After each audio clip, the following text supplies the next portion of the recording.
अस्सलाम वालेकुम, welcome to इल्मुल किताब यूट्यूब चैनल। नाज़रीन, आज हम जिस टॉपिक पे गुफ्तगू करने जा रहे हैं वो सोसाइटी में बहुत जो है सेंसिटिव टॉपिक है और बहुत ज़्यादा मिसकॉन्सेप्शन है उसके बारे में। कुछ लोग कहते हैं कि दरबारों और दरगाहों पर जाना चाहिए, इनसे इंसान फैज़याब होता है। कुछ कहते हैं नहीं जाना चाहिए। हसन राजा साहब मेरे साथ रूहानी स्कॉलर और स्पिरिचुअल हीलर हसन राजा साहब मौजूद हैं। हसन राजा साहब, आप ये बताइएगा कि अपने एक्सपीरियंस से कि दरगाहों पे और दरबारों पे जाना चाहिए या नहीं जाना चाहिए। बिस्मिल्लाहिर्रहमानिर्रहीम। अस्सलाम वालेकुम व्यूवर्स। उम्मीद करता हूँ कि आप हस्बे मामूल मेरी गुफ्तगू जो रूहानियत पर मबनी होती है वो उसको शौक़ से सुनते होंगे और मैं आपकी आरा का मुंतज़िर हूँ और मेरे लिए ये बहुत अहम चीज़ है। आज का हमज़ा का जो सवाल है ये बहुत अहम है और बहुत ही, लेकिन इसका जवाब मैं रूहानी नुक्ता नज़र से देना चाहूँगा क्योंकि मैं बहसीयत स्पिरिचुअल प्रैक्टिशनर ही इसका जवाब दे सकता हूँ। बात ये है कि हर स्पिरिचुअल जो पर्सनैलिटी है, वो शख्सियत जो है, वो उनकी दरगाह जो है इस ज़मीन पर मौजूद है। यानी रूहानी इंसान की ये तौकीर है कि उसने हम वक्त हर वक्त हर लहजा हर लम्हा अल्लाह की ज़ात का ज़िक्र किया होता है और इबादत की होती है। अब यहाँ पर ज़िक्र और इबादत के मानी रूहानी लोगों के नुक्ता नज़र में मैं बताता चलूँ और इनकी दरगाहें क्यों बनती हैं, इनकी याददाश्तें क्यों कायम रहती हैं। वैसे तो किसी ने कुछ भी मुआशरे में इंसानियत के लिए किया है तो उसका काम ज़िंदा रहता है, लेकिन उसका निशान ज़िंदा नहीं रहता। दुनिया की तामीर में, दुनिया को तरक्की देने में, इंसानियत की फलाह में, इंसानियत के लिए बेहतरी करने में बहुत सारे लोगों को याद किया जाता है उनके टाइम पर, और लेकिन निशान मैंने आपको बताया है कि सिर्फ उन्हीं लोगों के ज़मीन पर कायम है जिन्होंने रूहानियत में खिदमत की लोगों की। और इसका वाज़ेह फ़र्क ये है कि वो ज़िक्र के मानी जो है, ज़िक्र के मानी अल्लाह को पुकारने के साथ साथ, ज़िक्र के मानी अल्लाह को याद करना, ज़िक्र करना अल्लाह का, और इसी तरह ये एक तरह की इबादत है। लेकिन जो रूहानी लोग होते हैं वो अल्लाह की इबादत सिर्फ जाए नमाज पर बैठ के नहीं करते। पहले वो लोगों की खिदमत करते हैं, पहले वो लोगों को, इंसानों को यकसा मसावी उनसे सलूक करते हैं। रूहानी इंसान में और गैर रूहानी जो इस डोमेन का इंसान नहीं है, वो हर इंसान को एक दर्जे के साथ मिलता है। लेकिन बुनियादी फ़र्क जो रूहानी लोग बंदे का, जो सही रूहानी इंसान है, जिसके अंदर अल्लाह के कलाम की सही तासीर है, उसके अंदर वो अल्लाह की बंदगी में सबसे ज़रूरी काम दूसरे इंसान की तौकीर, उसकी इज़्ज़त और उसके वक़ार का ख्याल रखना, उसको एहसास कमतरी ना होने देना। हसन साहब, ये बताइएगा कि अल्लाह ताला तो कहते हैं कुरान मजीद में कि मैं जो इंसान की शहरत से भी ज़्यादा करीब हूँ। तो फिर इंसान को ऐसी कौन सी ज़रूरत आ गई कि इंसान जो है किसी के दरबार पे जाके किसी के रेफरेंस से जाके दुआ मांगे, अल्लाह से डायरेक्ट जी, दुआ क्यों नहीं कर ये सकता? बड़ा खूबसूरत और बड़ा अहम सवाल है। अल्लाह हयात के मानों में रख से ज़्यादा करीब है, हयात ज़िंदगी के माने में। लेकिन अल्लाह हर चीज़ को जानने और बेहतर सुनने वाला है। लेकिन अल्लाह ने इस दुनिया को असबाब के साथ जोड़ा है। अल्लाह ने अपनी वहदनियत, उलूहियत और रबूबियत को मनवाने के लिए अम्बिया बनाए। अम्बिया, इंसानों में से बाज़ों को अम्बिया बनाया, मुरसलीन बनाया ताकि मेरा पैगाम दें। अब अल्लाह ने अपनी वहदनियत को, क्योंकि वो कादर है, लेकिन उसने इंसानों में बाज़ इंसानों को अपना महबूब और नबी और मुरसल बनाया।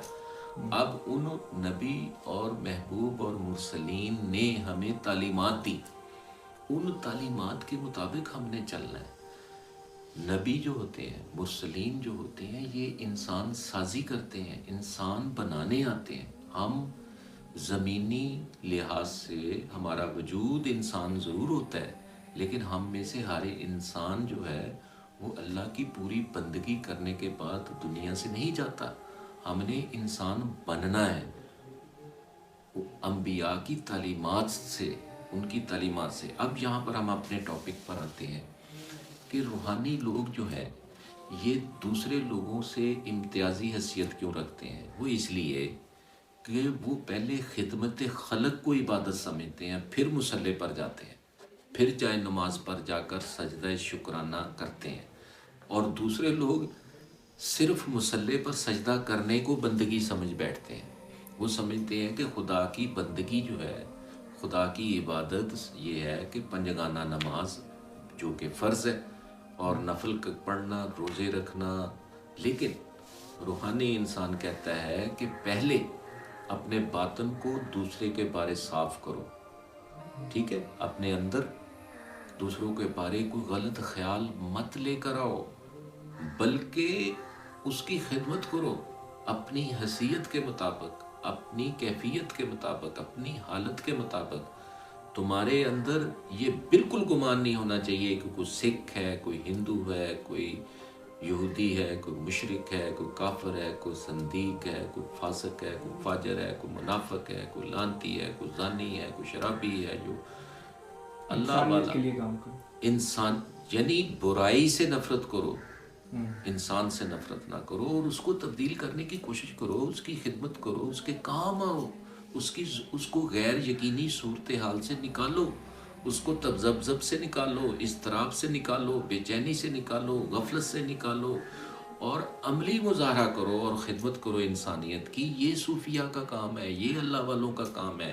نبی کریم صلی اللہ علیہ وآلہ وسلم کی امت کے اندر جو اللہ والے ہیں، وہ اپنی جیب سے نکال کر دوسرے کا پیٹ بھرتے ہیں، جبکہ اس کے علاوہ جتنے دوسرے ہیں وہ سب پہلے سمجھتے ہیں کہ نماز پڑھنا ہی بندگی ہے، نماز پڑھنا ہی عبادت ہے، اور بعد میں جب دنیا والوں کے اندر بیٹھتے ہیں تو اپنے مقصد کی بات کرتے ہیں، اپنے مطلب کی بات کرتے ہیں، اپنی ضرورت کی بات کرتے ہیں، اور جہاں مطلب ہو، اسی لیے ان کی قبریں قائم و دائم نہیں رہتی ہیں۔ اللہ والوں کی قبریں اس لیے قائم و دائم رہتی ہیں کہ وہ بندگی کا معنی ان کے ہاں پہلے انسانیت کی خدمت ہے، اور جب آپ اس میں معاملہ فہم ہے، اگر آپ کی گھر میں عزت ہے، اگر آپ کے میاں بیوی بچوں میں توقیر ہے، عزت ہے، آپ حق حقوق پورا کر رہے ہیں، اور پھر آپ جہاں پر رزق کماتے ہیں وہاں پر آپ حق حقوق پورا کر رہے ہیں، پھر جب نماز پڑھتے ہیں، روزہ رکھتے ہیں، تو پھر اللہ تعالیٰ ایسے لوگوں کو کبھی بھی اکیلا نہیں چھوڑتا، بلکہ ان کی قبروں کو نشان بناتا ہے آنے والی نسلوں کے لیے۔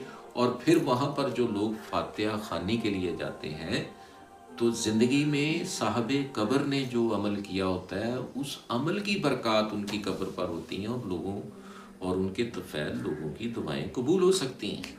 حسن صاحب، ہماری سوسائٹی میں اگر دیکھا جائے تو دو طرح کے لوگ موجود ہیں، دو طرح کے گروپس موجود ہیں، جو ایک درباروں پہ بالکل بلیو نہیں کرنا چاہتے، ایکسٹریم سائڈ ہیں، اور کچھ درباروں کو سب کچھ مانتے ہیں، اور اسی وجہ سے درباروں کو ایک طرح کا مذہب کو ایک طرح کا بزنس بنا لیا گیا، درباروں پہ پیسے کمانے کے طریقے اور مختلف قسم کے طریقے متعارف کیے گئے ہیں۔ ان دونوں اسکول آف تھاٹ کے جو ایکسٹریمس کے لوگ ہیں، ان کو کیا آپ میسیج دینا چاہیں گے؟ حمزہ، بہت ہی اعلیٰ سوال کیا ہے۔ یہ دونوں ایکسٹریم چیزیں ہیں، کسی چیز کا بالکل انکار کر دینا، یہ بھی میں سمجھتا ہوں کہ لا علمی ہے، اور کسی چیز کو اتنا انتہا درجے پر جا کر تسلیم کر لینا بظاہر یہ بھی ایک ایکسٹریمزم ہے۔ تو آپ جیسا کہ نبی کریم، اب ہم ہر چیز کو سمجھنے کے لیے اپنے آقا کی طرف جاتے ہیں، اپنے مولا کی طرف جاتے ہیں، اپنے محسن انسانیت حضور سید یوم النشور کی طرف جاتے ہیں۔ آپ نے فرمایا کہ ہر چیز میں توازن پیدا کرو۔ صاحب درگاہ، اب مجھے یہ بتائیں، سب سے پہلی جو درگاہ ہے اس دنیا میں، وہ ہمارے آقا و محسن حضور سید یوم نشور صلی اللہ علیہ وآلہ وسلم کی ہے۔ وہاں پر ہمارا جانا باعث برکت بھی ہے، باعث رحمت بھی ہے۔